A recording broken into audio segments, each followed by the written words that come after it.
Hepiniz hoş geldiniz arkadaşlar. Ben Motuhan. Bugün sizlerle Viktor Korchnoi ile Naum Levin arasında oynanan bir oyunu paylaşmak istiyorum. İsterseniz başlayalım. Evet, bu oyunu paylaşmaktaki sebebim 2 hafta önce yayınladığım Katalan açılışı nasıl oynanmalı ve nasıl hazırlanmalıyız videosunun aslında devamı niteliğinde ya da örnek olması adına bu maçı sizlerle paylaşmak istedim. Şimdi isterseniz başlayalım. Evet. Öncelikle D4 at F6, C4, buna C6 ya da G6 diye zaten işaretledim ben. Gibi hamleleriniz mevcut ama genelde oynanan hamle E6 hamlesidir. Çünkü burada siz mesela örnek veriyorum at F3 ya da G3'ten sonra burada D5 isteyeceksiniz. G3'ten sonra D5. Burada almak bir seçenek olabilir ama kesinlikle tavsiye edilmeyen bir hamle olduğunu düşünüyorum. Çünkü genelde at F3, fil G2 oynamak daha sağlıklıdır. Burada peki Korchnoi neyi tercih ediyor diye bakarsak fil G2 oynamayı tercih etmiş. Peki Levin nasıl devam etmiş? DC4'te devam etmiş. Pekala. Biz şimdi ne yapalım? Şimdi düşündüğünüzde at F3'te mi devam etsem, vezir A4'te mi devam etsem diye bir düşündüğümüzde at F3'ün aslında baktığınızda bir acelesi yok şu anda. Ama vezir A4 ile bir girişimde bulunmak ve de şu piyonumuzu, geri düştüğümüz piyonumuzu almak daha sağlıklı olabilir diye düşünmüş Korchnoi ve vezir A4 oynamış.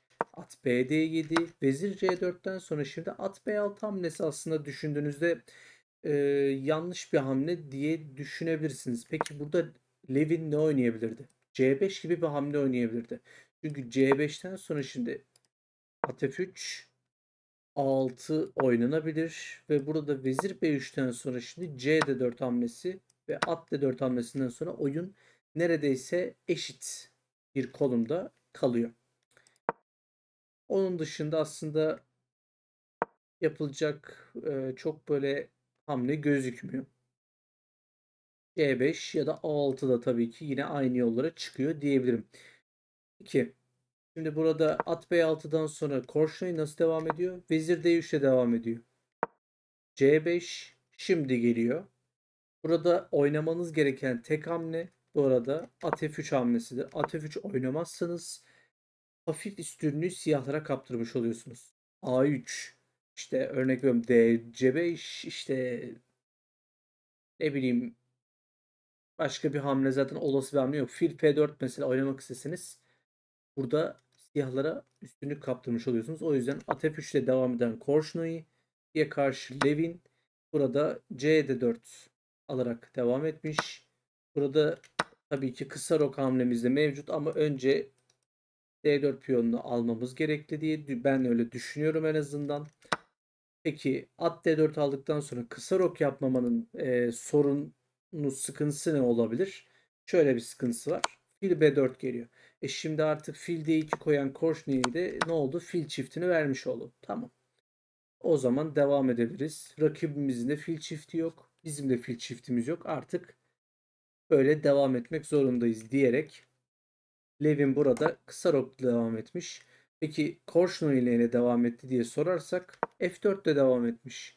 Şimdi baktığınızda bu yanlış bir hamle. Oyunu tamamen eşitlemiş oldunuz aslında. Peki kısa rok yapıp ya da kale C1 oynayıp devam etseydi ne olurdu diye düşünürseniz de hemen bakalım. Kısa roktan sonra E5 hamlesinden çekiniyordu belki de Korchnoi. Şimdi at B3 hamlesinden sonra ise vezir D3, E D3 hamlesi onun çekindiği bir zannediyorum varyant olmalı. Ama aslında makineye göre baktığınızda beyazlar hala üstün. Ondan sonra kısa rok değil de burada önerilen mesela ikinci hamle olarak da kale C1 hamlesi var. Peki kale C1'e yine aynı hamle olmuyor mu? Oluyor aslında. E5'e yine at B3, işte vezir D3, E D3 gibi hamleler mevcut. Zannediyorum Korchnoi bu E5 hamlesinin biraz sakıncasından ötürü, hatta at B3'ten sonra burada kırışmalardan ötürü zannediyorum çekinmiş ve burada F4 oynamış. E5'e piyon gelmesin diye uğraşmış zannediyorum. Peki burada şimdi at f d5 oynayan rakibine karşı nasıl devam etti diye sorarsanız da at f3'e devam ediyor. Daha doğrusu at 2 f3'te devam etti. Şimdi burada fil d7'den sonra kısa rok yapıyoruz. Ve kale c8'den sonra ise a3 hamlesi geliyor. Tabii ki burada yanlışlık gösterse de makine aslında burada at b4 hamlesine bir tedbir almış oluyoruz. Aslında insancıl bir hamle yani bu düşündüğünüzde bu b4 karesini aslında boş bırakmaya gelmez diye ben de düşünüyorum. Çünkü şahsen ben de bu hamleyi yapabilirim. Çünkü baktığınızda A3'ten başka mesela at E5 gibi opsiyonlarımız var. Kale AC1, kale ya da FC1 oynayabilirsiniz diye düşündüğünüzde A3 ben önce tedbirimi alırım ondan sonra at E5 ya da kale FC1 oynayacaksam oynarım diye düşünürdüm şahsen. Korşnoy da öyle düşünmüş olacak ki. Şimdi Levin de burada vezir E7 oynayınca burada E4 artık oynanmış. Peki. At F6. At F6 büyük bir hata bence. Çünkü burada E5 sürülmesine müsaade ediyorsunuz. Ama burada Korşun'u zannediyorum B4 oynayarak C5 karesine ve A5 karesinde bir artık hakimiyet kurmaya çalıştı diye tahmin ediyorum. Tam olarak anlayamadım bu hamleyi çünkü ben burada E5 oynamayı tercih edip devam edebilirdim. Peki. Şimdi kale Fd8'den sonra E5 oynayan Korşnoy'ya karşı Levin de oynamış olabilir.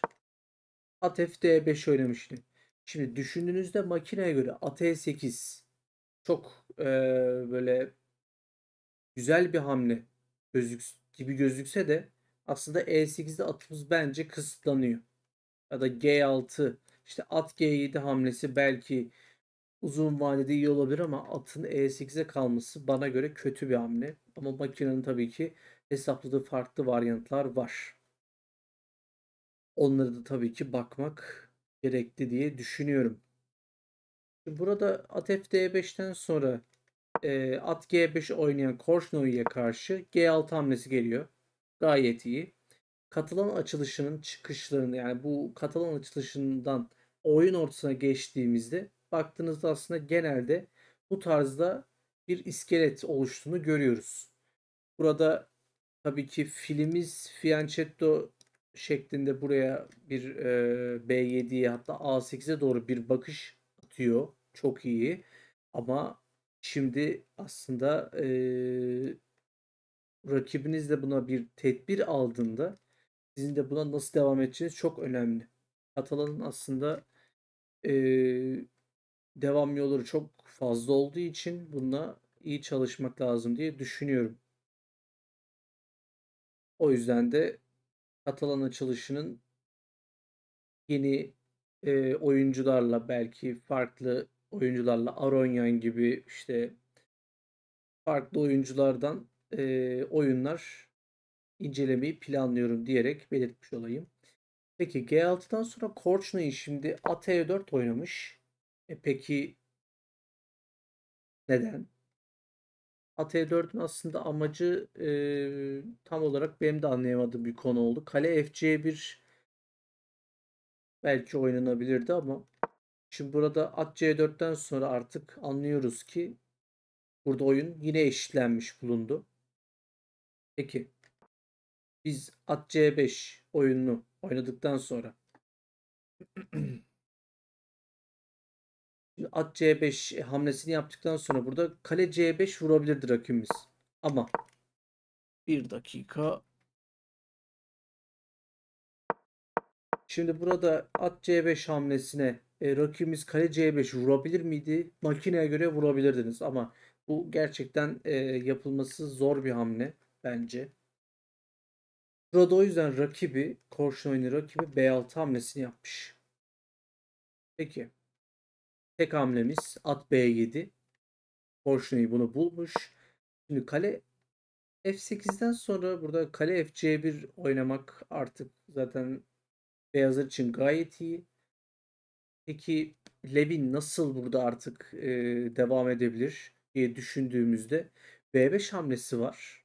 File A4 hamlesi var. Burada şimdi B5'te en iyi hamleyle bile devam ettiğinizde burada makine gerçekten yanlışlık yani böyle bir hamle veriyor. Peki file A4'e en iyisi diyor. Tabii file A4'e gelmek ne kadar iç açıcı o da biraz şüpheli. Peki at C5'e devam eden Korşno'yu şimdi artık burada baskı kurmanın derdine düştü. Kale FD8 tekrar oynaması aslında yine yanlışlık burada içeriyor. Şimdi burada Korşno'yu fil D5'e devam ediyor. E D5'ten sonra kale E1 ve fil C6 hata. Büyük bir hata bence. Çünkü artık siz burada E6 hamlesine müsaade ediyorsunuz ama burada kale E2 oynamak istemiş Korşno'yu. Düşündürücü bir hamle aslında. Kalelerinizi E dikeyle dubleleyip hamle yapmayı mı amaçlıyorsunuz? Yani onu amaçlayıp E6 sürmeyi hedefliyorsanız aslında mantıklı. Ama direkt E6'yı sürmek de kuvvetli bir hamle gibi sanki. Peki. Şimdi burada A5 hamlesini oynayan Levin ve burada kale AE1 bahsettiğimiz mantıkla devam eden Korşnoy'a karşı Levin ise burada file E8 oynuyor. File E8 yani çok beğenmediğim bir hamle oldu. Çünkü şimdi burada F5 ile devam ettikten sonra burada at A3 hamlesiyle piyonu alıyoruz ama yani F6 hamlesi çok iyi bir hamle. F6'yı kesinlikle burada yani durduramazsınız. Zaten durduramazsınız. Böyle olunca da şimdi ne oldu? Artık oyun tamamen hatta konum tamamen çökmüş oldu. Peki biz burada vezir F8'e devam etsek ne olurdu diye düşündüğümüzde ise yani E6 hamlesi var. Ondan sonra vezir F3 hamlesinden sonra tekrar E6 hamlesi var. Yani çok kuvvetli bir saldırıya dönüştü. Biz bunları hesaplarken Levin ne yapmış? Gitmiş vezir C7 oynamış. Peki. Burada vezir E3'ten sonra da zaten Levin maçı terk etmiş. Çünkü artık vezir H6 ve vezir G7'den matı engelleyemiyorsunuz. Diyerek oyunu böyle tamamlamış olalım. Katalan açılışının çıkışı nasıl oluyor? Oyun ortasında nasıl bu Katalan açılışının fikrini nasıl devam ettirmeliyiz üzerine daha da video çekmek istiyorum.